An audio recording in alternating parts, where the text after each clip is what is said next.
Hi everyone and welcome back. We are joined today by John Helmer. Olá a todos e bem-vindos de volta. Hoje estamos recebendo John Helmer, um jornalista que tem reportado de Moscou por mais de 3 décadas e também é o fundador do site Dances with Bears. Bem-vindo ao programa. Obrigado por me receber, Glenn. É bom estar aqui. A guerra por procuração entre a OTAN e a Rússia na Ucrânia é travada tanto no campo de batalha quanto como uma disputa de narrativas. Parece que as narrativas ideologicamente construídas quase sempre prevalecem sobre a realidade objetiva. Como jornalista, você tem uma capacidade única de avaliar essas duas guerras que estão sendo travadas.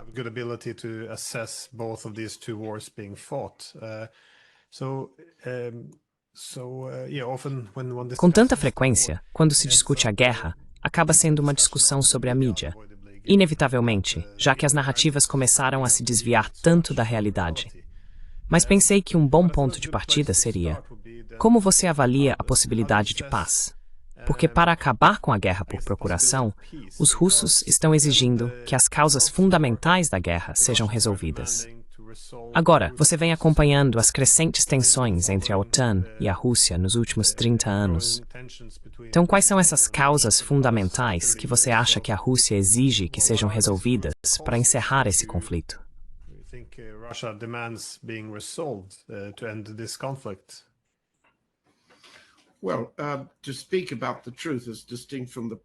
Bem, falar sobre a verdade é diferente da guerra de propaganda. A verdade é que durante mais de 30 anos em que estive na Rússia, e algumas pessoas datam isso, assim como eu, desde a Revolução Bolchevique de 1917, mas até mesmo antes, na história britânica, a causa raiz é que as potências europeias, e depois os Estados Unidos como vencedores da Segunda Guerra Mundial, buscaram destruir o poder russo na Europa. Seja isso chamado de anticomunismo após a Revolução ou não, é fundamentalmente uma estratégia imperial, primeiro do Reino Unido, depois dos Estados Unidos. E na medida em que Adolf Hitler, da Alemanha, tinha ambições imperiais ou expansionistas, a destruição da União Soviética era uma parte essencial disso.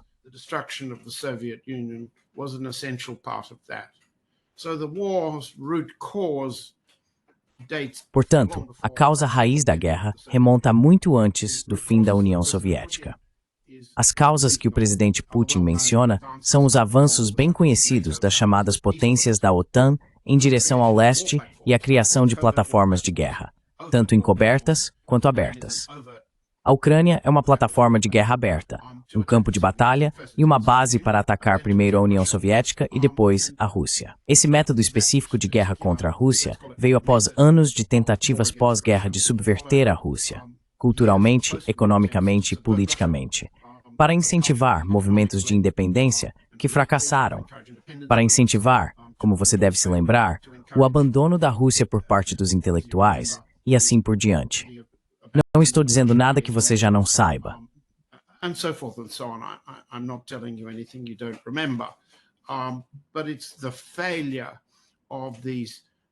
Mas é o fracasso desses métodos da Guerra Fria que levou ao uso de métodos de guerra ativa desde 1991.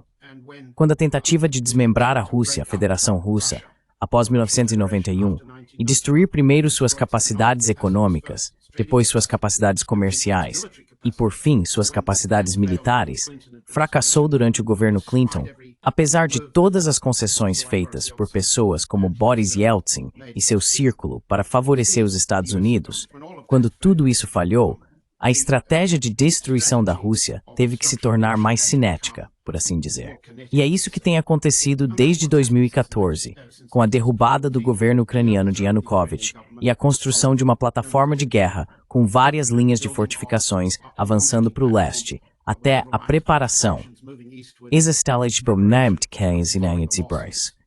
E por fim, com o plano de Irak contra Novorossiya e Medvelkin.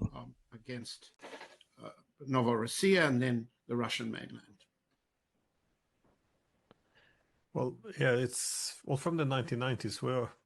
Bem, a partir dos anos 1990, vimos um tema comum, que era a ideia de que as relações entre os Estados Unidos e a Rússia, ou entre a OTAN e a Rússia, deveriam se concentrar em gerenciar o declínio da Rússia, em vez de realmente integrá-la ou incluí-la na arquitetura de segurança europeia. Mas como você disse, quando isso não funcionou, vimos esses documentos surgindo. E o objetivo sempre parece ser conter ou enfraquecer a Rússia.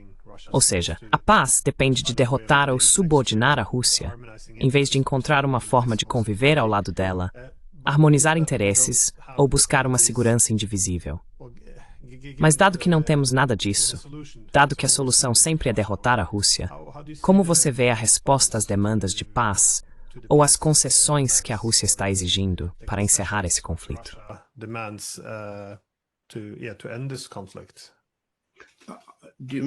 Você quer dizer que sua pergunta se refere à posição atual em relação ao governo Trump? Sim, Trump e os europeus.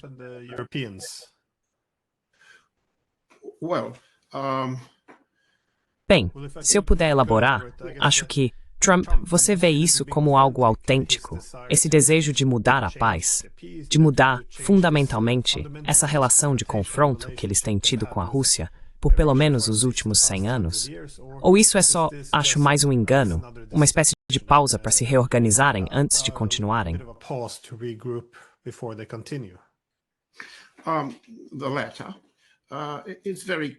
O último. Vamos deixar de lado a questão de saber se o presidente Trump tem ou não tem juízo. Isso é duvidoso. Em segundo lugar, vamos voltar à questão de como funciona a propaganda do presidente Trump e de sua administração. Chamar a guerra de paz, se candidatar ao Prêmio Nobel da Paz por acordos de paz falsos, cessar fogos e assim por diante. Vamos deixar isso de lado por um minuto e voltar à sua pergunta sobre o que é autêntico na negociação atual. Vamos colocar desta forma e reconhecer que existem diferentes avaliações de facções sobre a oportunidade que surgiu para o Kremlin e para os formuladores de políticas russos, incluindo o Estado-Maior, quando o regime Biden foi derrotado na eleição e o presidente Trump voltou para um segundo mandato. Essa é uma oportunidade estratégica na qual todas as facções decisórias em Moscou concordaram.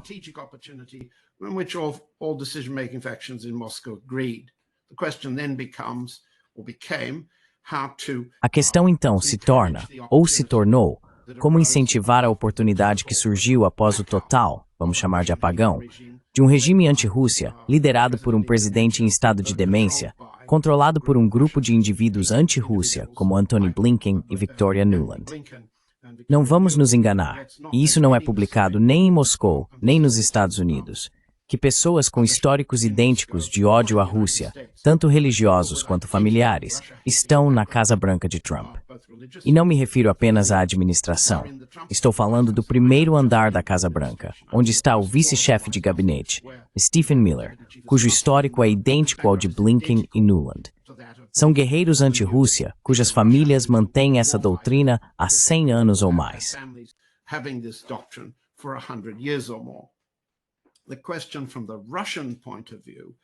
A questão do ponto de vista russo é que Trump faz uma campanha política, vence uma campanha política e está comprometido com a ideia de que poderia acabar com a guerra em poucos dias. Vamos deixar de lado a retórica específica das 24 horas. A questão é como incentivar essa oportunidade. Ao mesmo tempo, como sabemos, houve uma conversa telefônica entre o presidente Putin e o presidente Trump em 12 de fevereiro, na qual Putin fez uma concessão muito importante no campo de batalha. Ele concordou em interromper a campanha de guerra elétrica, que era fundamentalmente a visão do Estado-Maior de que a melhor maneira de vencer essa guerra seria apagar as luzes na Ucrânia, de modo que a frente leste não pudesse ser facilmente abastecida, nem armas dos Estados Unidos e dos aliados da OTAN pudessem atravessar a fronteira para a Ucrânia, vindas da Polônia, Romênia e outras fontes.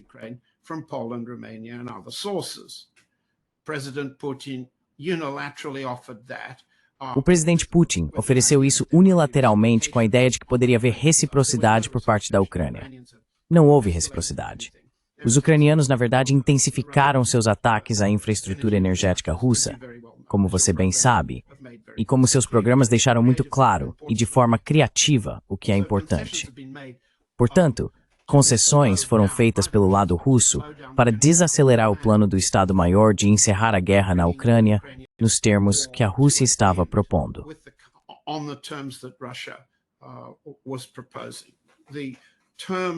that President Putin spelled out. Os termos que o presidente Putin expôs em junho passado, junho de 2024, e que repetiu muitas vezes, não são a ideia americana de uma troca de territórios, mas sim a integração da Novorossia, as 4 regiões mais a Crimeia, que já são legal e constitucionalmente parte da Rússia. A criação de uma zona desmilitarizada com profundidade suficiente para proteger o território russo de qualquer alcance de armas que os aliados da OTAN pudessem implantar naquele campo de batalha, e a desnazificação do regime em Kiev, o que no mínimo significava novas eleições.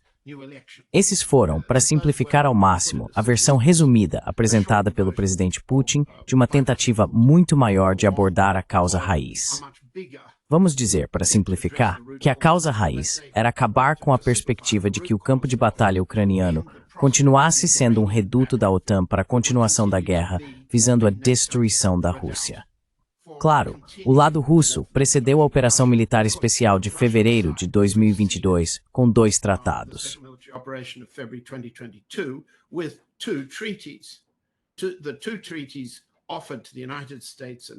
Os 2 tratados oferecidos aos Estados Unidos e à OTAN em 17 de dezembro de 2021 propunham uma arquitetura de segurança mútua e recíproca para a Europa, que teria o efeito, se aceita, de encerrar essa guerra centenária contra a Rússia.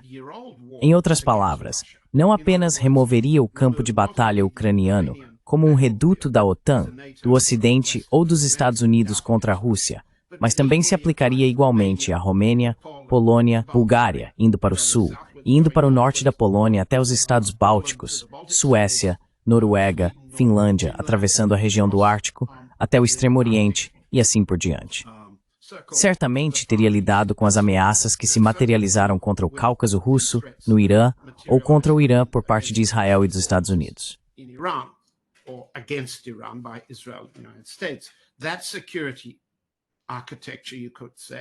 Essa arquitetura de segurança, os tratados que dariam forma a esse arcabouço, foi sumariamente descartada por Blinken, Nuland e pelo governo Biden. Isso simplesmente acelerou a decisão em Moscou de salvar a situação no leste da Ucrânia de um ataque ucraniano iminente e de concentrar o alvo militar russo no campo de batalha ucraniano, deixando os outros campos de batalha para depois. Bem, aqui estamos agora, e a pergunta que você me fez, Glenn, é: o que o lado russo pensa sobre a abordagem do governo Trump e quanto de oportunidade ainda é concedida? Bem, em primeiro lugar, o lado reconhece o que o governo Trump diz.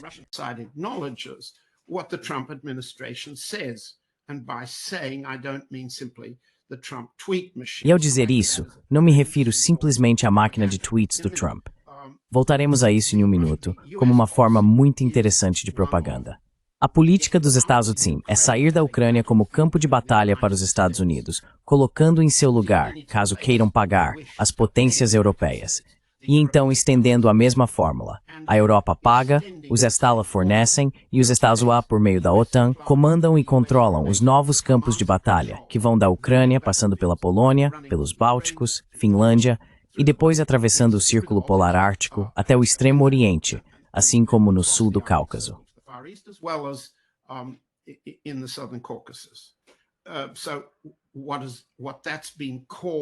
O que Elbert Colby, ex-secretário adjunto de Defesa para a Estratégia e Desenvolvimento de Forças, chamou isso é de sequenciar as guerras, para que os Estados Unidos não corram o risco de perder uma guerra por falta de capacidade em um campo de batalha específico. Perder uma guerra é a principal preocupação, pessoal, política e de reeleição, para o próprio presidente Trump e para aqueles ao seu redor. Perder esta guerra é o que eles não querem. Agora, não quero misturar o que você me perguntou sobre como as facções da formulação de políticas russas pensam com a minha análise do governo Trump. Então, se eu juntar as duas coisas, deixe-me dizer isto e encerrar. A oportunidade russa permanece. O que Trump sabe pessoalmente sobre os termos russos, em vez do que ele ouve de seus emissários como Stephen Witkoff e outros.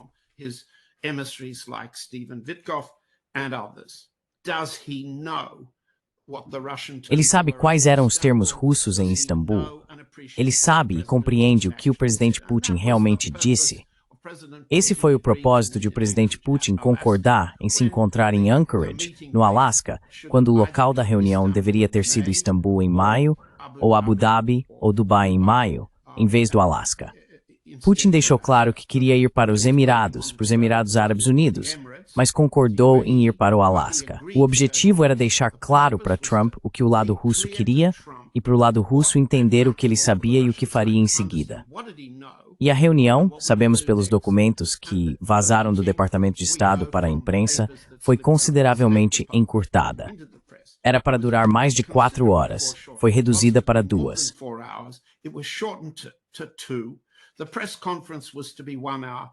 A coletiva de imprensa deveria durar 1 hora. Foi reduzida para 12 minutos. Todo o programa foi encurtado quando Trump disse que queria ir para casa. E o que aconteceu foi, do ponto de vista russo, um conjunto de pequenos ganhos, um entendimento de que Trump finalmente ouviu isso de Putin. E você viu uma forma de Trump ouvindo isso de Putin com impaciência, quando dos 12 minutos da coletiva, o presidente Putin falou a partir de anotações por 8 desses minutos. Portanto, não há dúvida de que Trump agora sabia diretamente cara a cara. Em segundo lugar, houve um entendimento. Ontem, o presidente Putin se referiu a isso como um entendimento.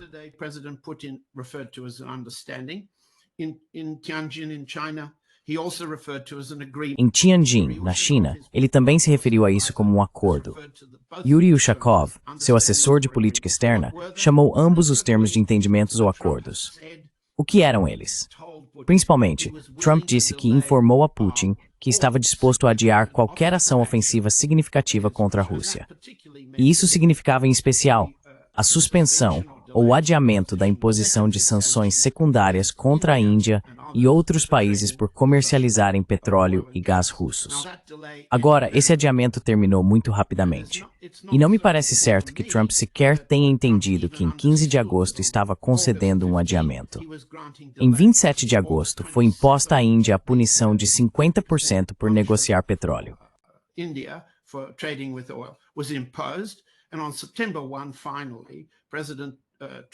E em 1º de setembro, finalmente, o presidente Trump publicou um tweet indicando que finalmente sabia que as sanções secundárias haviam sido aplicadas, mas ainda mantinha alguma esperança de que talvez não fosse tarde demais. Em outras palavras, ele poderia retirar essas sanções. Então esse episódio demonstrou ao lado russo quais são as oportunidades e quais são as limitações.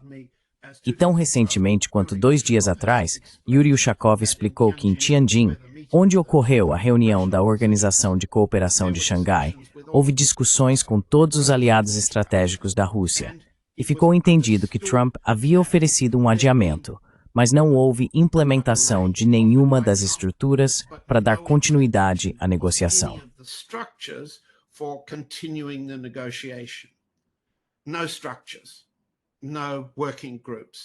Sem estruturas, sem grupos de trabalho, sem novas trocas para preparar a chamada reunião trilateral entre Trump, Zelensky e Putin. Nenhuma preparação de agenda, nenhuma preparação de termos.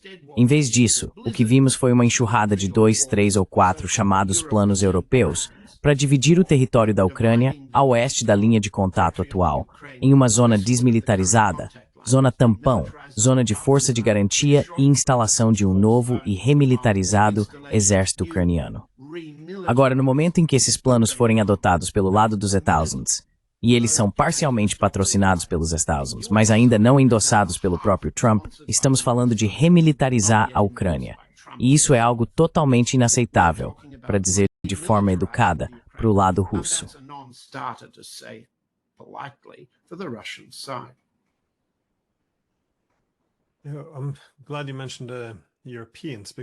Fico feliz que você mencionou os europeus, porque essa relação entre os Estados Unidos e a Europa parece estar mudando agora. Obviamente, como os russos estão vencendo a guerra, é bastante previsível que os Estados Unidos busquem algum tipo de desescalada. Mas acho que é aí que os russos ficam um pouco cautelosos, porque eles gostariam de encontrar uma forma não apenas de desescalar, mas de pôr um fim definitivo a esse conflito e abordar as causas profundas. Mas parece que, especialmente com os europeus, eles querem manter a opção de escalar novamente no futuro, assim que recuperarem suas forças e se reorganizarem. Então, mais uma vez, não querem encerrar isso completamente. Quero dizer, isso é meio que uma, bem, acho que se pode chamar de oportunidade, de ter centenas de milhares de soldados ucranianos, possivelmente sendo usados no futuro, como um contrapeso aos russos. Então isso não é algo do qual eles queiram abrir mão imediatamente.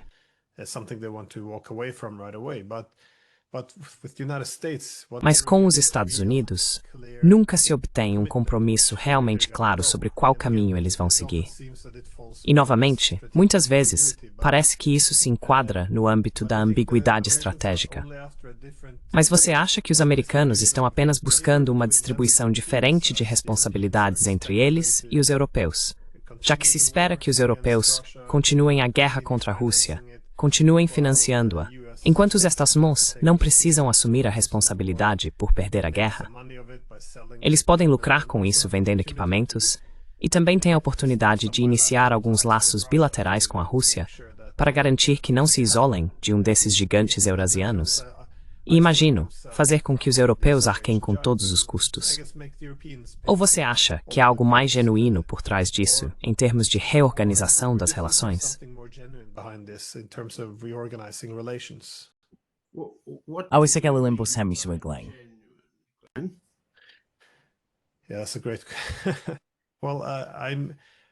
Sim, essa é uma ótima pergunta. Bem, talvez ao dizer autêntico, eu queira dizer que eles realmente desejam um fim permanente para a guerra. Então o objetivo aqui é realmente acabar com a guerra, ou apenas, digamos, descer na escala de escalada. Porque quando você é uma potência dominante, o que geralmente busca é a dominância na escalada. Você aumenta as tensões quando quer e depois desescala quando é conveniente. Mas encerrar um conflito de vez significa perder o controle sobre essa dominância na escalada, porque isso reduz sua capacidade de escalar no futuro, quando for útil. Então, em outras palavras, você vê algum indício de que os americanos estão dispostos a realmente abrir mão dessa dominância na escalada? Que estão dispostos a pôr fim a isso? No, and I think that's, I'm sorry to interrupt you. I think that's the right way. Desculpe interromper você. Acho que esse é o caminho certo, a terminologia correta. Não há absolutamente nenhuma evidência de que, seja em nível pessoal para o presidente Trump, seja no Departamento de Defesa, na Casa Branca, nessa estranha mistura do Conselho de Segurança Nacional com o Departamento de Estado que está sendo criada, ou nas agências de inteligência. Não há falta de guerreiros antirrussos do mesmo tipo, como eu disse, do grupo de Blinken da administração anterior. Mas, em segundo lugar, não há absolutamente nenhuma disposição para ceder à dominância na escalada. Pelo contrário, toda a noção de Make America Great Again, tornar o Império Americano grande novamente, MAGA e MEGA são ideias pessoais, compromissos psicológicos do presidente Trump. Psychological commitments of President Trump. He thinks winning war at home. Ele acha que vencer guerras em casa e no exterior é a essência do MAGA, e isso significa controle da escalada. Não precisamos entrar nos detalhes de como ele afirmou ter atacado o Irã. Ele usou a palavra aniquilação 8 ou 10 vezes em um discurso de 10 minutos sobre a suposta operação dos Estados Unidos nas instalações nucleares iranianas. Aniquilação é o resultado final do controle da escalada. Em segundo lugar, você já ouviu a retórica dele de eu fiz a paz entre Índia e Paquistão. Isso é um absurdo.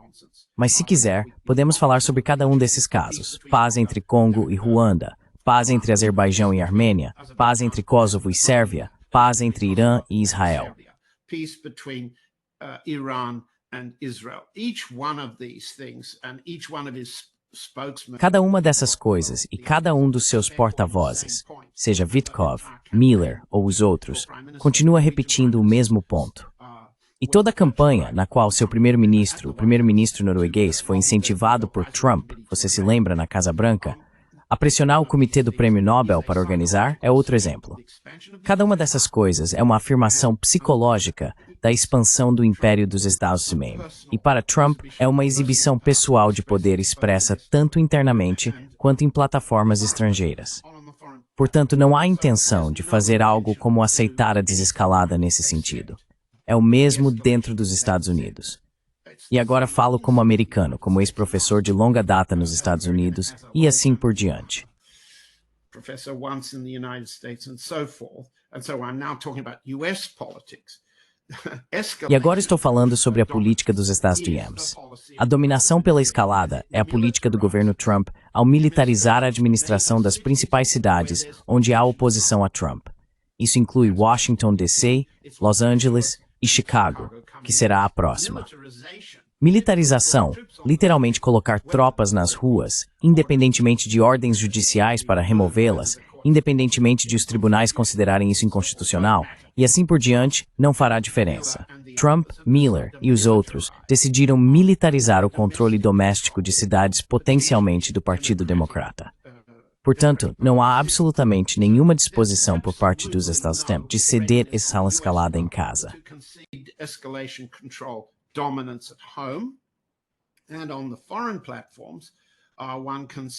E nas plataformas estrangeiras, pode-se ver que sequenciar os meios de guerra reduz o potencial de perder a guerra na Ucrânia, ou de o lado russo forçar a Ucrânia a uma capitulação incondicional. Em vez dessa possibilidade, existe a opção de negociar com o presidente Putin para chegar a um acordo que deixaria uma Ucrânia reduzida, que poderia ser reconstruída e remilitarizada. Não há concessão de domínio de escalada aí. Agora, o lado russo, que tem diferentes visões faccionais sobre o que fazer taticamente, operacionalmente e estrategicamente no momento dentro do campo de batalha da Ucrânia, entende, e duvido que eu esteja surpreendendo você ou nosso público, que eles não acreditam que os Estados Unidos não voltarão a essa guerra mais tarde.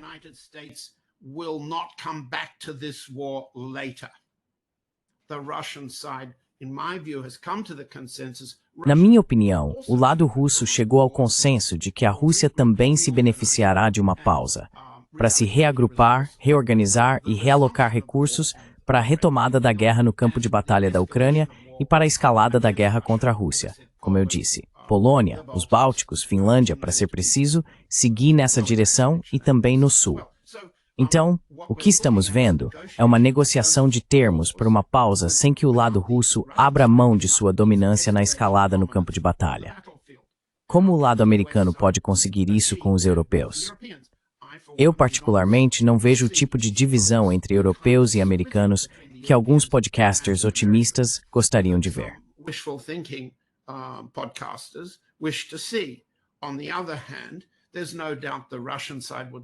Por outro lado, não há dúvida de que o lado russo gostaria de incentivar uma divisão entre os Estados Unidos e alguns europeus.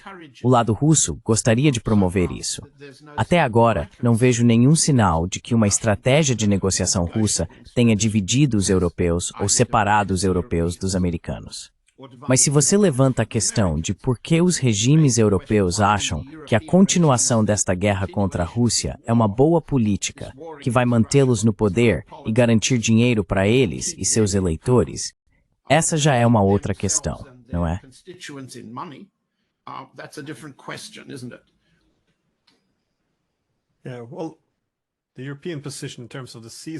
Sim, bem, a posição europeia em relação ao cessar-fogo parece ser motivada pelo cálculo de que, claro, um cessar-fogo e tentar equiparar isso à paz é algo que seria impossível para a Rússia aceitar. No entanto, se eles conseguirem convencer os americanos dessa ideia de que o cessar-fogo é paz, então seria o ideal, porque o conflito continuaria. Mas também poderiam vender isso como se fossem os russos que são contra a paz. E então Trump poderia direcionar sua fúria contra os russos, em vez de pressionar os europeus a fazerem concessões reais.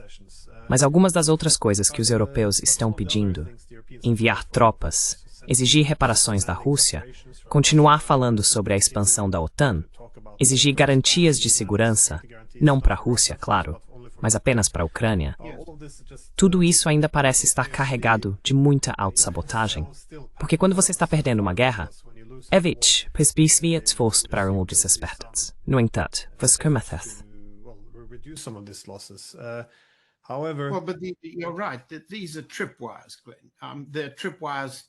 Esses são gatilhos, Glenn. São gatilhos para fazer parecer, exatamente como você disse, que o lado russo é responsável pela continuação da guerra, que o lado russo não quer negociar de forma autêntica e de boa fé. O lado russo, primeiro, não concordaria com o cessar-fogo imediato. Agora acho que o chanceler da Alemanha, Friedrich Merz, ficou repetindo cessar fogo, cessar fogo, cessar fogo na última mesa redonda que os líderes europeus tiveram na Casa Branca. Acho que esse já não era mais o gatilho, e passamos para a reunião com Zelensky.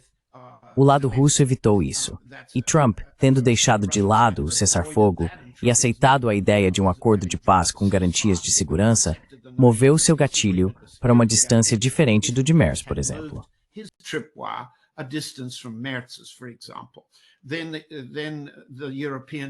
Então os europeus ofereceram outro mecanismo de dissuasão, porque sabiam que o presidente Putin não se encontraria com Zelensky. Ele se encontrará com Trump, mas não com Zelensky, a menos que haja algo mais do que apenas uma oportunidade de relações públicas. Esse mecanismo de dissuasão foi acionado e não está funcionando muito bem. Então, o próximo mecanismo tem sido as garantias de segurança.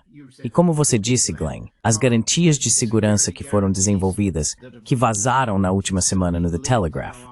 O plano do Telegraph de Londres, com 3 zonas e múltiplas linhas de fortificações e forças de reforço posicionadas.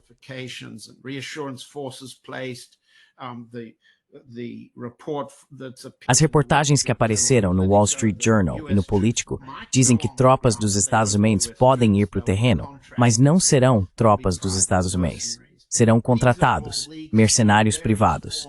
Todos esses são vazamentos de várias formas do gatilho de garantia de segurança, nenhum dos quais pode ser aceito pelo lado russo à medida que avança para o oeste. Portanto, são gatilhos projetados para mostrar e culpar a Rússia por ter iniciado a guerra em primeiro lugar, por não ter intenção de acabar com a guerra e por pretender ir além desta guerra para a próxima etapa. E tudo isso faz parte da narrativa com a qual você começou, que é de que a Rússia representa uma ameaça estratégica e existencial à sobrevivência da Europa.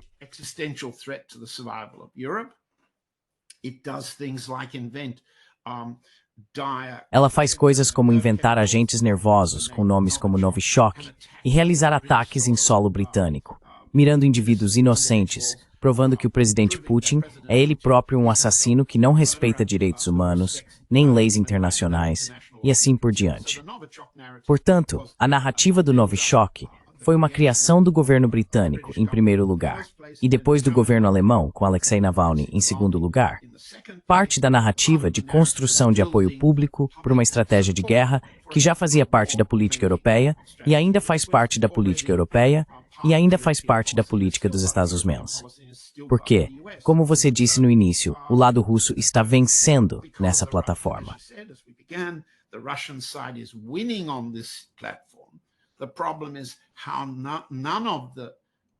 O problema é que nenhum dos combatentes do outro lado deseja aceitar as perdas políticas de ter sido derrotado neste campo de batalha. Então eles continuam, mas as quantias de dinheiro em jogo são enormes, como você sabe. Estão sendo prometidos centenas de bilhões de euros em gastos com rearmamento por von der Leyen, da União Europeia, por Merz, da Alemanha, por Zelensky e seus colegas norte-americanos, como o General Kellogg, para o futuro. Esses são interesses financeiros muito grandes para os regimes europeus e para o próprio Zelensky. Portanto, não há disposição para parar, e toda disposição para encontrar o gatilho que faça a Rússia ser culpada. E isso é uma narrativa de propaganda.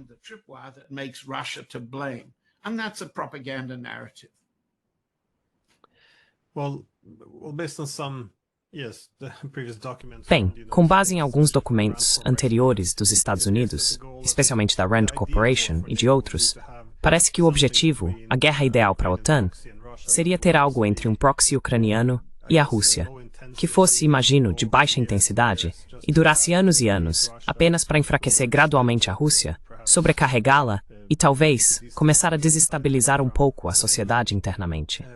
Mas isso, é claro, agora saiu um pouco do controle. E, como vemos, Yuda, as linhas de frente estão cedendo. Não apenas cedendo, mas a quantidade de avanços dos russos parece estar crescendo rapidamente.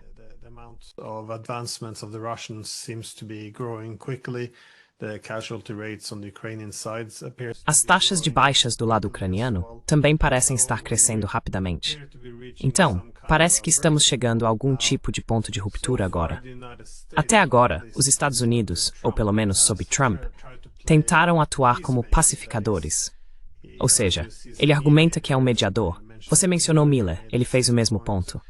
Não é nossa guerra. Estamos apenas tentando trazer a paz. Mas, ao mesmo tempo, Trump reconheceu que esta é a guerra de Biden. Lanar isso acho se bem. Huem S. Rick Nenisui.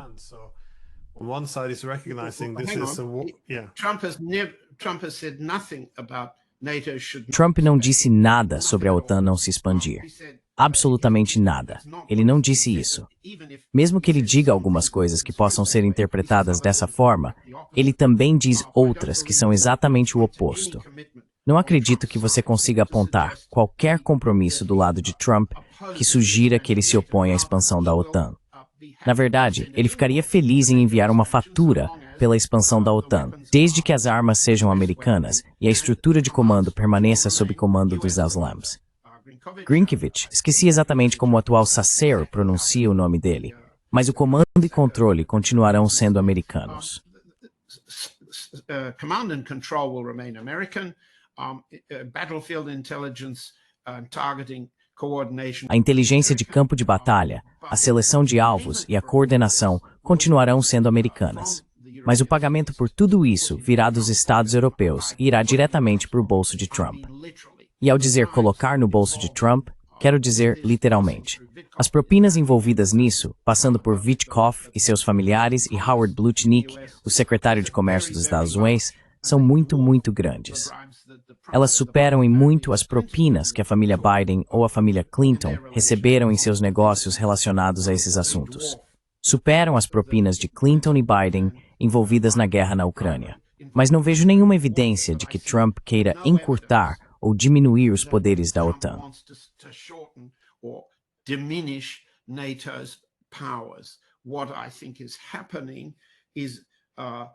O que eu acho que está acontecendo é uma narrativa que basicamente coloca tudo completamente de cabeça para baixo, fazendo guerra e chamando de paz, transformando isso em um enorme empreendimento lucrativo para os Estados Unidos e concentrando o poder militar americano onde ele causa mais impacto. E isso em parte para apoiar Israel contra o Irã. Certamente é para apoiar Israel no genocídio dos palestinos em Gaza. E poderíamos percorrer o mundo identificando cada uma das guerras que os Estados Unidos continuam a conduzir, incluindo aquelas que você acabou de mencionar na sua transmissão, a atual guerra contra a Venezuela.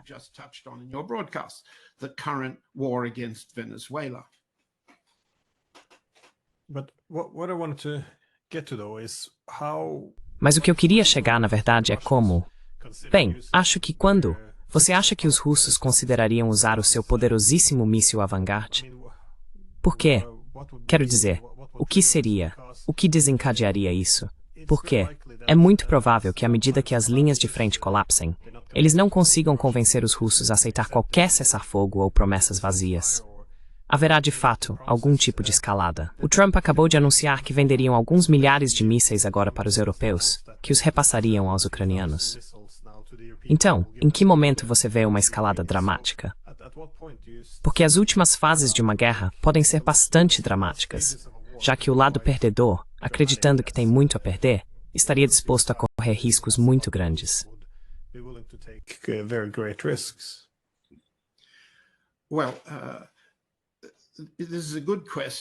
Bem, essa é uma boa pergunta. E existe a visão do Estado-Maior, a visão dos serviços de inteligência, a visão do Kremlin e outras visões em Moscou. O Avangard é uma arma de decapitação para o campo de batalha ucraniano. E não será usada a menos que haja um ganho claro com a remoção de Zelensky, Yermak e do Estado-Maior ucraniano. E por enquanto, acho que tanto o consenso em Moscou quanto o consenso em torno de Kiev é que Zelensky venceu até agora a batalha pela sucessão. Se houver uma nova eleição na Ucrânia, ele vai vencê-la. O general Zaluzhny não vai vencê-la. O ex-presidente Poroshenko não vai vencê-la.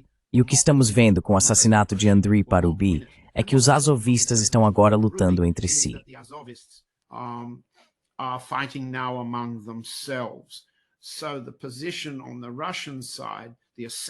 Então a posição do lado russo, a avaliação do lado russo neste estágio do jogo, e é prematuro dizer que isso é uma política, é que a decapitação não alcançaria um resultado político favorável à Rússia, quando o fator mais importante, o resultado militar, é remover a capacidade das Forças Armadas ucranianas, seus suprimentos e o compartilhamento de inteligência com os Estados Unidos, suas fábricas de drones, suas capacidades de mísseis de longo alcance, incluindo o Flamingo, que prometem para o futuro. Você não precisa de um avant-garde para atingir esses alvos. O que você precisa é desligar a eletricidade de todo o país. E isso é algo que, curiosamente, o presidente Putin não permitiu que o Estado-Maior prosseguisse, porque houve uma suspensão da guerra elétrica no Ocidente, certamente de Kiev até a fronteira com a Polônia.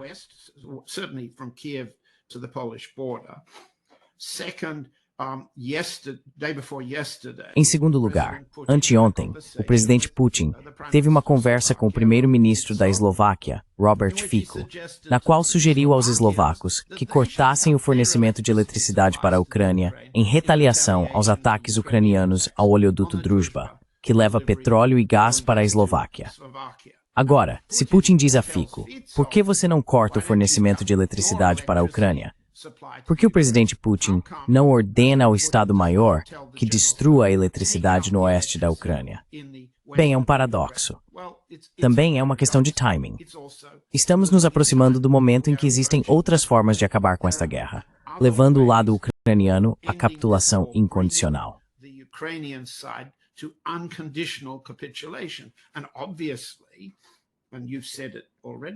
E obviamente, e você já disse isso, Glenn, os aliados europeus e os Estados Unidos não querem ver isso acontecendo como uma derrota deles. Isso é tanto um problema de narrativa para eles, quanto um problema militar. Então essa é uma maneira longa de dizer que o Areshnik no singular, Areshnik no plural, não é necessário agora para alcançar os objetivos de campo de batalha que o lado russo é capaz de atingir. Em segundo lugar, o Areshnik como elemento de dissuasão para reconstrução ou expansão de bases. Seu país, a Noruega, agora está desempenhando um papel cada vez maior no leste da Polônia para construir uma base para operações da OTAN. Alemanha e Noruega estão substituindo as tropas americanas na Polônia, perto de Rzeszów, para criar uma futura plataforma de lançamento para mais guerra, seja através da Ucrânia ou diretamente contra Belarus, e assim por diante.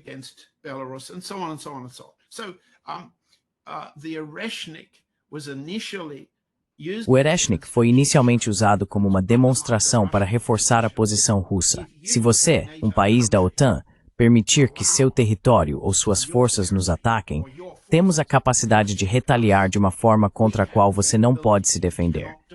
Uma espécie de resposta simétrica, olho por olho. Mas tenha isso em mente. Não há absolutamente nenhuma evidência de que Noruega, Polônia, Bulgária ou Romênia estejam levando isso em consideração. Na verdade, eles estão fazendo de tudo para escalar a situação. E alguns desses planos teóricos que vazaram sugerem ainda mais expansão dessas bases dos Estados-OTAN logo além da fronteira com a Ucrânia.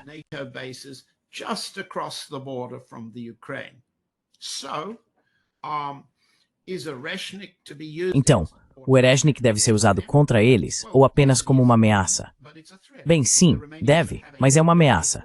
Os romenos têm uma base de mísseis Aegis dos Estados Unidos com capacidade nuclear no sul da Romênia. A Polônia tem uma base comparável com capacidade nuclear no norte da Polônia.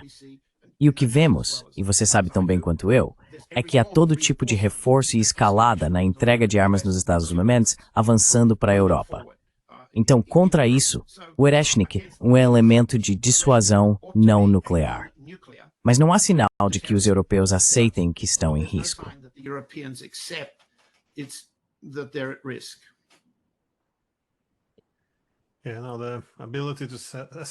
A capacidade de avaliar riscos parece ter diminuído. Minha última pergunta é baseada em como você vê os desdobramentos agora no campo de batalha.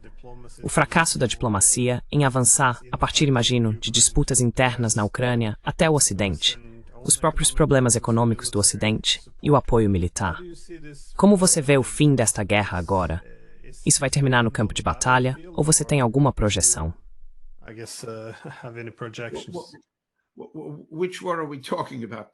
De qual guerra estamos falando, Glenn? Da guerra na Ucrânia ou da guerra mais ampla entre Estados Unidos e OTAN? Você concorda? Concordamos que haverá uma guerra prolongada? Não há nenhum alívio nisso. Estamos focando agora apenas no cenário da Ucrânia ou no contexto mais amplo? Sobre qual devemos discutir? Which shall we discuss? Well, let's make it both. Bem, vamos considerar ambos. A guerra na Ucrânia pode ser mais fácil de prever, mas também é interessante avaliar a direção mais ampla desse conflito entre a Rússia e a Europa. Dito isso, acho que os russos agora sinalizaram claramente que o seu afastamento da Europa será bastante permanente, já que estão buscando parcerias econômicas no Oriente. Pursuing economic partnerships in the East. Well, yes. Bem, sim. Você levantou um ponto anteriormente, ao qual gostaria de voltar, que é o fato de que o lado russo, obviamente, ofereceu incentivos financeiros muito substanciais aos Estados Unidos, à comunidade empresarial americana, como incentivos e recompensas, tanto subornos individuais quanto grandes lucros de investimentos corporativos, para encontrar um conjunto de acomodações que reduzisse as sanções dos Estados Unidos contra a Rússia, a fim de aumentar os negócios americanos com a Rússia. Agora, isso pode ser visto na recente negociação que foi noticiada entre a Rosneft e a ExxonMobil sobre a possibilidade de a ExxonMobil retomar a perfuração e as operações de petróleo nos campos de Sakhalin-1, mostrando que o lado russo não quer abandonar a possibilidade de incentivos financeiros aos Estados Unidos. Financial inducements to the United States, and they would apply equally to the European states. E isso se aplicaria igualmente aos Estados europeus, caso quisessem abrir mão da opção de guerra. O lado russo nomeou Kirill Dmitriev como representante especial do Kremlin, como você sabe, para tratar de negócios, falar sobre incentivos, subornos, lucros que não envolvem guerra, falar sobre dinheiro, não força. Os correspondentes nos Estados Unidos são Stephen Witkoff e o secretário de Comércio Howard Lutnick, além de vários membros de suas famílias. Os correspondentes na Europa não são tão ativos, mas alguns países europeus diferem de outros, como você sabe. Portanto, dinheiro e lucro continuam sendo incentivos que o lado russo quer oferecer como alternativa ao fim da guerra por meios militares.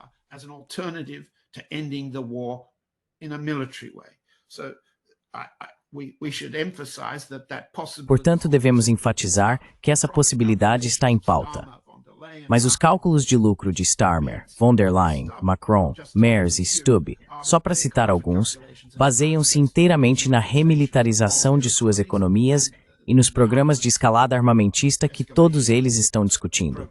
Então eles não estão interessados no dinheiro. Eles estão interessados nas armas. O que acontece se a guerra na Ucrânia terminar com a capitulação incondicional do exército ucraniano? Como isso funcionaria? Bem, a primeira palavra a ser usada é lentamente. Isso não será alcançado rapidamente. No nível operacional, é possível ver que existem análises muito boas que não são pró-Rússia. Posso mencionar uma em particular que não é pró-Rússia.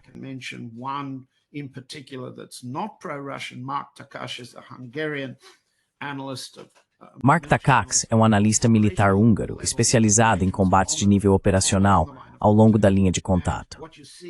O que se observa são ganhos operacionais acelerados do nível de companhia ao nível de batalhão, com uma ambição operacional russa crescente de avançar para o oeste, especialmente através de alguns salientes.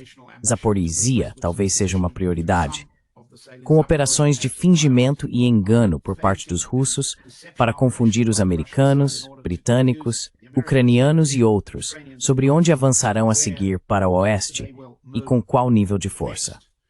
Observa-se uma série de operações que levam tempo, muito tempo, para serem concluídas no nível em que o Estado-Maior-Geral esteja satisfeito de que minimizarão as baixas russas e maximizarão os ganhos russos.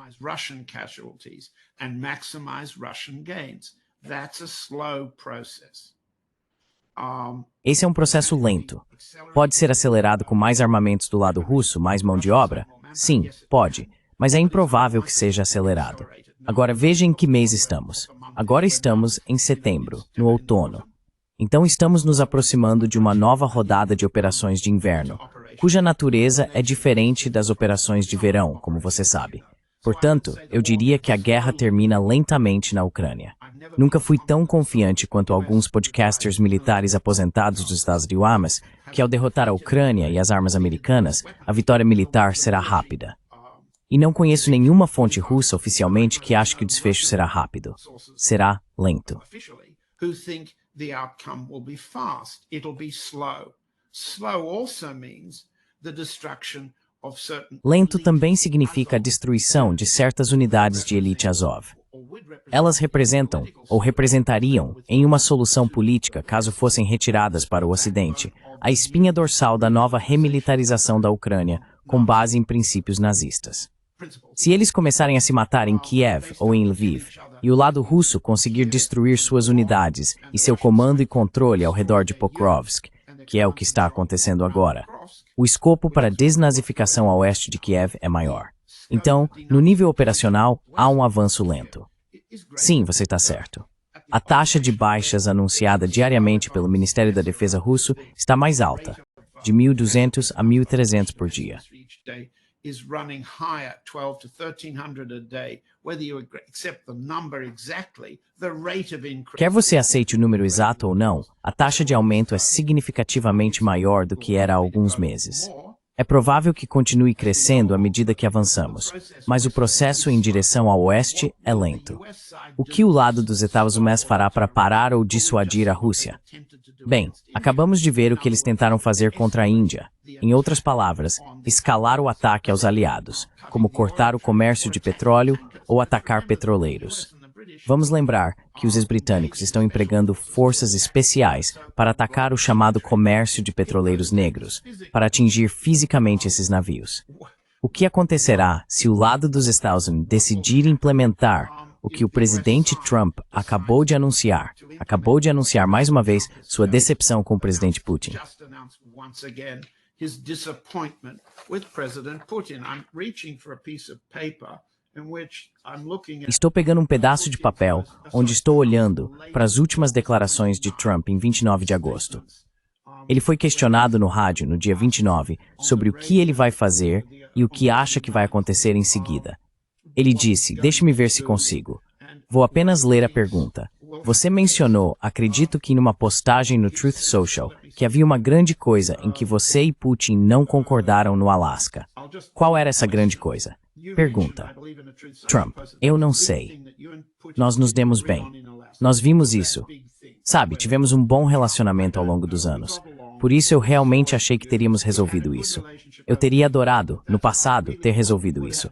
Talvez eles precisem lutar um pouco mais. Sabe, apenas continuem lutando. Continuem lutando estupidamente.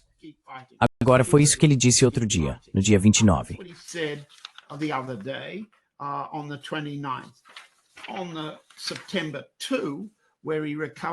No dia 2 de setembro, quando ele se recuperou da doença e quis provar que não estava morto, que era o que as redes sociais diziam, olhe para ele. Sua voz ainda estava falhando e ele havia perdido o bronzeado artificial, mas ele estava vivo. Pergunta, 2 de setembro. Você falou com o presidente Putin na última semana? Donald Trump. Sim, eu não quero. Aprendi coisas que serão muito interessantes. Acho que nos próximos dias vocês vão descobrir. Pergunta, haverá consequências se não houver algum tipo de anúncio de uma reunião entre o presidente Putin e o presidente Zelensky? Resposta de Trump. Sim, haverá consequências. Vamos ver o que acontece. Vamos ver o que eles fazem e o que acontece. We're going to see what they do and what happens. I'm watching it very closely. Estou acompanhando isso de perto. E então ele repete a mesma coisa de sempre sobre quantas pessoas estão morrendo. Pergunta, a China vai realizar um grande desfile militar que o presidente Putin e Kim Jong-un vão assistir. Você interpreta isso como um desafio para você? Para isso, Trump? Não. Você está preocupado com esses países tentando ser algum tipo de contrapeso? De jeito nenhum. A China precisa de nós. E eu tenho um relacionamento muito bom com o presidente Xi, como você sabe. Mas a China precisa muito mais de nós do que nós deles. Não, não vejo isso dessa forma. Não. E na verdade tive uma reunião muito boa com o presidente Putin há algumas semanas. Vamos ver se algo sai disso. We'll see if anything comes out of it. If it doesn't, we'll take a different stance. Se não acontecer, adotaremos uma postura diferente. Espero que você tenha paciência com a minha interpretação do que esse homem disse nas últimas 48 horas. Há um aviso claro ali de que a paciência dele está se esgotando, a chamada paciência dele. Ele sabe o que vai fazer em seguida. A resposta é tão incerto que ele saiba o que vai fazer em seguida, quanto era incerto o que ele faria com os indianos. Então, voltando à sua pergunta, Glenn, como a guerra na Ucrânia termina no campo de batalha? E volto à minha resposta. Devagar, passo a passo, dependendo à medida que o presidente Putin observa o que o presidente Trump faz e então responde. E o estilo russo, bem, é melhor chamar de estilo do presidente Putin, é simétrico, olho por olho. Symmetrical, tit for tat. And if the US side E se o lado dos Estados Unidos, usando Zelensky, tentar algo assimétrico em um ataque à Rússia, por exemplo, o ataque de drone simbolicamente ao bombardeiro russo Tupolev, um dos vetores nucleares da tríade, isso foi um símbolo de ataque à capacidade nuclear da Rússia. Os ataques à gasificação russa em Ust-Luga e às refinarias de combustível no sul da Rússia, tudo isso são escaladas contra as quais o presidente Putin autorizou o Estado-Maior a realizar ataques simétricos. Se o lado dos Estados Unidos, então, agir de forma simétrica, e é isso que Trump parece estar insinuando, o lado russo também responderá de forma simétrica. Mas o resultado? Lento. but the outcome, slow. Well, John Helmer, thank you so much. Bem, John Helmer, muito obrigado. É muito estranho observar as decisões que estão sendo tomadas no momento, não apenas nos Estados Unidos e na Europa. Existem tantas contradições. Eles parecem ir de um lado para o outro. Mas, na verdade, se dermos um passo atrás, parece que não mudou tanto assim em relação aos principais objetivos. In terms of the major objectives. I don't see the contradictions. We don't disagree. Eu não vejo as contradições. Nós não discordamos, Glenn. Mas não vejo que existam contradições que sejam desejadas pelo lado russo ou alegadas pelo, vamos chamar assim, lado dos podcasters. O que vejo, no entanto, é o esgotamento da teoria russa da oportunidade Trump. Isso está se esgotando. Mas se você tiver um minuto, deixe-me voltar ao ponto com o qual começamos. A diferença entre a narrativa de propaganda, quando o lado europeu diz, estamos vencendo a guerra, o lado russo diz, bem, vocês estão perdendo a guerra. Quando o lado dos Estados Unidos diz, nosso objetivo é fazer a paz. Quando Stephen Miller diz, não fazemos parte desta guerra, não somos um combatente, estamos apenas envolvidos em uma missão humanitária. Por que eles dizem coisas que são tão obviamente falsas? Why do they say things that are so obviously false? Well, a White House. Bem, um agente da Casa Branca dos Estados Unidos está basicamente falando para as bases domésticas. E precisamos entender, do ponto de vista de um cálculo político da Casa Branca, que o presidente Trump não está ganhando votos, nem melhorando sua aprovação em relação à condução da guerra entre Rússia e Ucrânia. Na verdade, estou olhando aqui para meu gráfico, as pesquisas. A pesquisa Gallup mostra que a desaprovação em relação à forma como o presidente Trump está lidando com a situação na Ucrânia vem crescendo entre março e julho. A aprovação era de 41% em março para sua condução da guerra na Ucrânia. Caiu para 33% em julho. Isso é uma perda de 8% para o cálculo da Casa Branca. É uma perda significativa. A única perda comparável de apoio ao que Trump diz estar fazendo, guerra é paz e assim por diante, é na questão da imigração. War is peace and so forth, is on immigration. Deixe-me olhar a pesquisa Gallup. Em fevereiro de 2025, havia uma aprovação popular de 46% para a forma como Trump lidava com a questão da imigração. Em julho de 2025, era de 38%, uma queda de 8 pontos percentuais.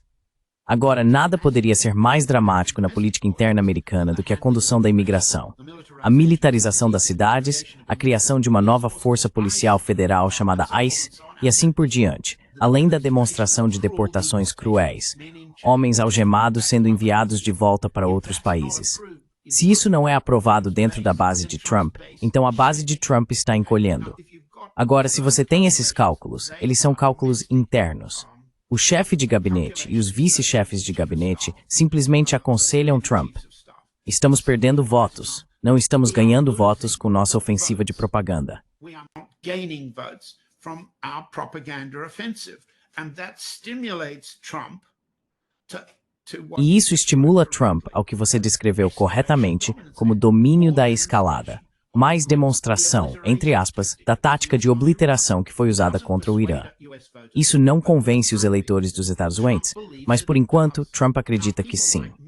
Agora, pessoas como Miller controlam os tweets de Trump. É um completo equívoco sobre como a Casa Branca funciona pensar que Trump improvisa esses tweets e improvisa essas pequenas coletivas de imprensa. Para começar, as coletivas de imprensa agora são manipuladas, de forma que apenas a imprensa que foi instruída a fazer as perguntas é autorizada a se aproximar dele. Assim, tanto a pergunta quanto a resposta estão sempre preparadas com antecedência. O mesmo vale para os tweets. Miller controla a redação dos discursos. Ele controla as redes sociais. E ele responde a Wiles, Susan Wiles, a chefe de gabinete.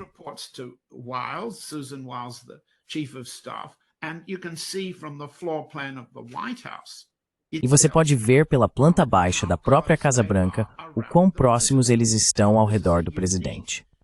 Agora, essa é uma unidade única de formação de narrativa de propaganda, na qual eles acreditam não apenas que devem demonstrar domínio na escalada, mas também que se acharem que estão perdendo em um lugar, vão transferir sua violência para outro.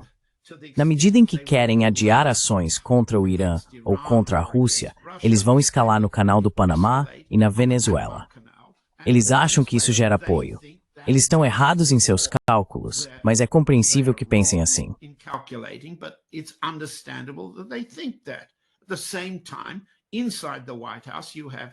Ao mesmo tempo, dentro da Casa Branca, pessoas como Vitkov continuam dizendo: bem, se atrasarmos com a Rússia, teremos uma chance melhor de negociar alguns acordos comerciais, seja para ExxonMobil, por exemplo, ou para Boeing, que está precisando.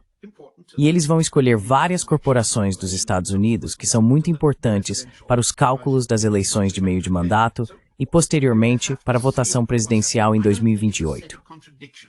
Então, é preciso observar o que está acontecendo. Não acho que seja um conjunto de contradições. Acho que o que está acontecendo é que onde começamos neste campo de batalha específico, a Rússia está vencendo. Os Estados Unidos, a Ucrânia e o lado europeu estão perdendo. Mas os regimes europeus estão lucrando, o lado americano está lucrando, a remilitarização da OTAN, a remilitarização da Ucrânia está acelerando. Agora, como colocar isso em uma narrativa e chamar de paz? É para isso que as pessoas são muito bem pagas na grande mídia.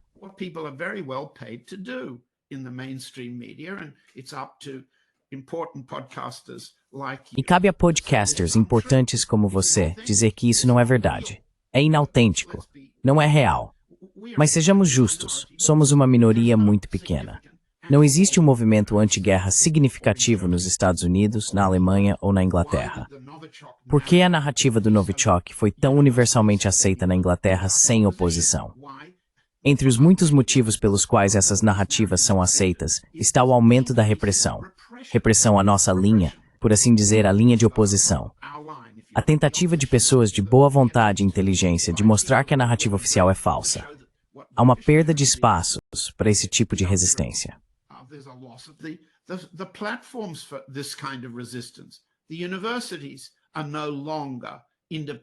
As universidades não são mais independentes na guerra de propaganda. Elas foram substituídas por think tanks financiados pelos Estados Unidos, pelos Estados europeus ou por suas corporações de defesa. Não há resistência de partidos políticos de massa. Portanto, há muito pouca resistência parlamentar. Então, estamos em uma minoria dizendo, isto é o que é verdade e aquilo é o que é falso. Bem, podemos dizer que a guerra de propaganda foi vencida pelo outro lado. A guerra militar foi perdida pelo outro lado. Mas enquanto a guerra de propaganda continuar do jeito que está, esse lado ganha dinheiro e acha que isso rende votos. Agora, até que os votos mudem, não há sinal de que isso vá acontecer em breve, não é?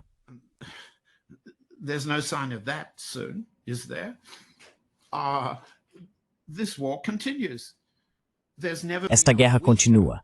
Nunca houve um chanceler alemão mais fraco, não é? Com um mandato de 24% a 28%, já existiu um chanceler alemão mais fraco, conduzindo uma política de remilitarização contra a Rússia que Adolf Hitler achava que poderia funcionar? Um chanceler fraco comparado a Hitler, com os mesmos objetivos contra a Rússia? Como transformar isso em uma linha de propaganda que o povo alemão possa aceitar? Resposta: reprima-os, faça-os sentir medo, destrua suas universidades, destrua sua imprensa, destrua suas publicações, suas livrarias. Faça com que todos na Alemanha tenham medo de abrir a boca. E acho que você pode concordar que é isso que está acontecendo na Alemanha agora, não é? That's what's happening in Germany now, isn't it? Yeah, unfortunately so. I have Infelizmente, sim. Tenho notado que não só na Alemanha, mas em toda a Europa, há uma falta de aceitação ou tolerância a qualquer dissidência. Existe essa ideia de que qualquer discordância atinge diretamente o cerne da narrativa ideológica mais ampla sobre o que estamos fazendo na Ucrânia, sobre o que essa ordem mundial sob a hegemonia liberal deveria representar. Que qualquer dissidência é vista como um ataque ao próprio Ocidente, como um ataque ao papel da democracia liberal. São apenas fatos e discussões, e a dissidência não tem mais espaço, o que é uma grande pena. Mas, novamente, muito obrigado pelo seu tempo. É muito apreciado. Muito obrigado por me receber. It's greatly appreciated. Thank you very much for having me.